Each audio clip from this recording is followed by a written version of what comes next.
Bank, SBI अगर देखेंगे यहाँ पर हम देख रहे हैं निचले स्तरों से रिकवरी जो है वो नजर आ रही है क्लियरली। एक बार चार्ट्स अगर आप HDFC limited, HDFC bank, SBI के टीवी स्क्रीन पर लेकर आए। Rajesh ji, HDFC bank, in fact HDFC twins पर ही राय दीजिए।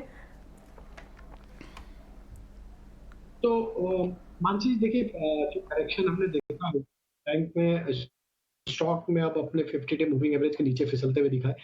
लेकिन अगर इसके ओवरऑल स्ट्रक्चर देखें तो पिछले 5-7 वीक में जो देखें तो स्टॉक अपने एक लोअर बैंड के आसपास ही ट्रेड करते हुए दिख रहा है, जो कि इसका इमीडिएट सपोर्ट एरिया है करीब 1580 1590 के आसपास। उसके आसपास ही स्टॉक अपने आप को होल्ड आउट करते हुए दिख रहा है। हमें लगता है जिस तरीके के इसके फॉर्मेशन बने, अगर ये स्टॉक 1560-70 के रेंज के नीचे नहीं जाता है तो ये एक अपॉर्चुनिटी होगी बाय करने की।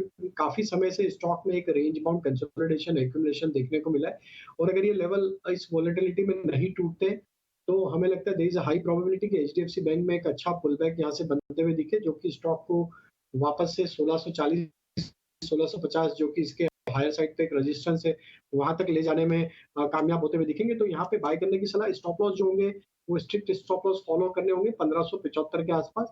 और वहीं हम एचडीएफसी लिमिटेड की बात करें तो ये थर्ड डे है जहाँ पे करेक्टिव मूव बनते हुए दिखा है एचडीएफसी लिमिटेड में। लेकिन अगर इसके वीकली सेटअप को यहाँ पे हम एनालाइज करें तो ऑलमोस्ट स्टॉक अपने इंपॉर्टेंट सपोर्ट एरिया के आसपास ही अब ट्रेड करते हुए दिख रहा है।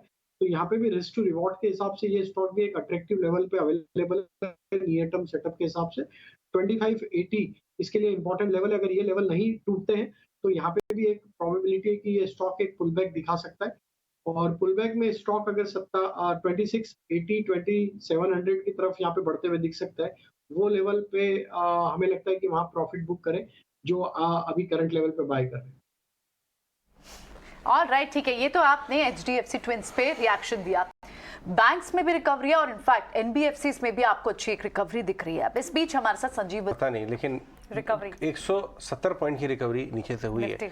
रिलायंस इंडस्ट्रीज को लेके आई डाक्टर साहब, बहुत जरूरी है रिलायंस को बात करना इस समय, क्योंकि रिलायंस और बैंक निफ्टी बैंकिंग गेनर्स को लेके आई जो आपके साइड स्टैक में चल रहे हैं, और रिलायंस, इन दोनों पार्ट्स को आईटी से आपको योगदान मिल ही रहा था। रिलायंस को कैसे ट्रेड करेंगे आप श्रीकांत? देखिए डेज हाई की तरफ आ रहा है ऑलमोस्ट 2350, पिछली बार भी 2330 से ही रिकवर किया था ये। हिस्टोरिकली एक साल का अगर ग्राफ देखें रिलायंस का तो 2330 2340 50 का जो जोन है वहां पे इसमें बाइंग आ जाती है अच्छी। क्या ये हेल्प कर सकता है बाजार की एक यहाँ पे नियर टर्म बॉटम करके वापस थोड़ा खींचने में, या ये बहुत जल्दी होगा ये सोचना? कैसे ट्रेड करेंगे रिलायंस को आप श्रीकांत?